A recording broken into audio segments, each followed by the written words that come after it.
Finally, Mr. Speaker, I want to say that in my many years in Parliament, many years in Parliament,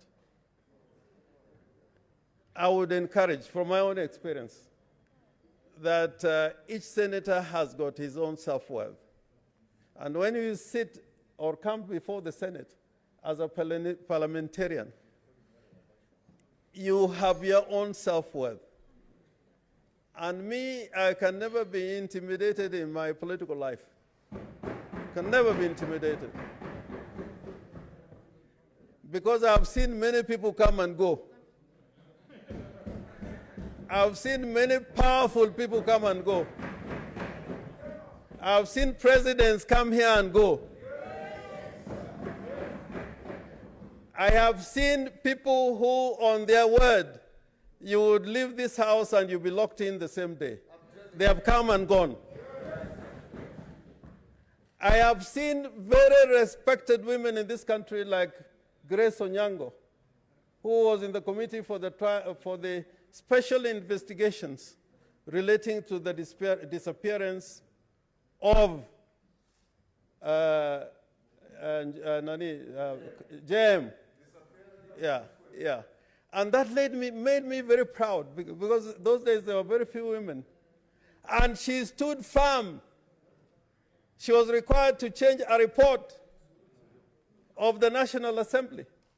And she stood firm. So I want to plead with you. I want to plead with you. We got a heavy task. And if people out there feel you can be intimidated and you've been brought to this house with all the powers that we have, including the trial of a governor, imagine next time you may have a motion for the trial of the president. Will you be intimidated? So I urge you, for the future of this country, in the performance of your constitutional duties, never be intimidated.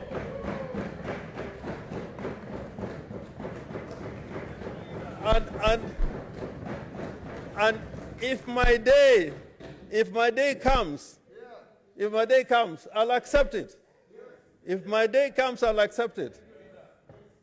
But my conscience, the way I've been brought up, my conscience, I will never sell it. I will never.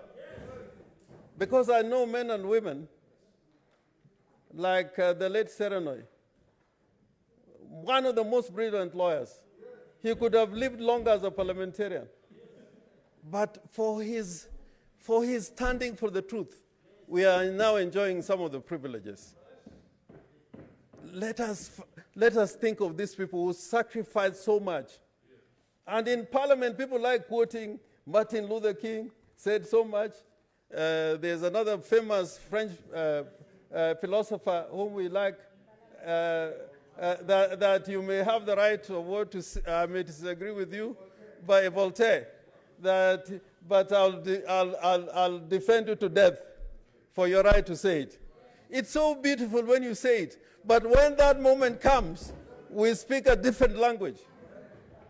So I want to say today, in defense of what we are supposed to do, that however much I disagree with you, but if you are being violated and I've sworn to defend the Constitution of this country, however much we disagreed, I'll stand up to defend you. I also expect you as a patriot.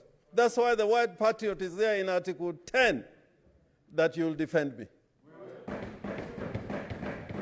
So let us not behave as a nation of beasts, or we live in the animal world. Let us be men of honor and distinction. Men and women of distinction. I thank you, Mr. Speaker, and I beg to second.